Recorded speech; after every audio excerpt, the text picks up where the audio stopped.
കണ്ണൻ അമ്മയുടെ മടിയിൽ കിടന്നങ്ങനെ ഉറങ്ങുകയാണ് കേട്ടോ. പക്ഷെ ഉറങ്ങുമ്പോഴും കള്ളത്തരം മനസ്സിൽ നല്ലോണ്ട്. എന്താണ് അടുത്ത കുസൃതി എന്ന് ഇങ്ങനെ ആലോചിക്കുകയാണ് കണ്ണൻ. എന്തായാലും ഉറക്കം കഴിഞ്ഞ് വേഗം പുറത്തു പോയി പശുക്കളുടെ കൂടെയൊക്കെ കളിക്കാൻ തുടങ്ങി. അപ്പം തന്നെ മനസ്സിലായിക്കണു പൂതന ഇറങ്ങി പുറപ്പെട്ടിട്ടുണ്ട് എന്നുള്ളത്.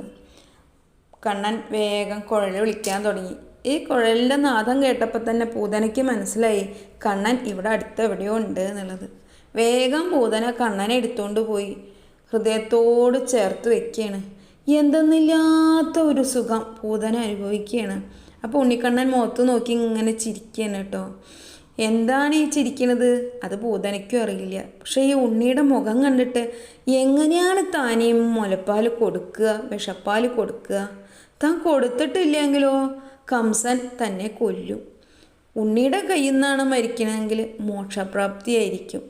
കണ്ണനിൽ അലിയാം. ഇത് രണ്ട് കാര്യങ്ങളാണ് പൂതന ചിന്തിച്ചത്. ഉണ്ണി പാല് കുടിക്കുകയാണ്. പാല് കുടിക്കുമ്പോൾ ഒരു പ്രത്യേക സുഖം പൂതനയ്ക്ക് അനുഭവപ്പെട്ടു. പക്ഷെ ഒരു പ്രത്യേക വേദനയും. ഉണ്ണി എനിക്ക് വല്ലാതെ വേദനിക്കുന്നുണ്ട്, ഞാൻ യാതൊരു മാർഗവും ഇല്ലാഞ്ഞിട്ടാണ് ഇങ്ങനെ വന്നതെന്ന് പറയാണ് പൂതന. അപ്പോൾ ഉണ്ണിക്കണ്ണൻ പറയണ ഇല്ല, ഞാൻ മോക്ഷം തരാം, ഇനി അധികം വേദനിക്കേണ്ടി വരില്ല എന്ന് പറയാണ്.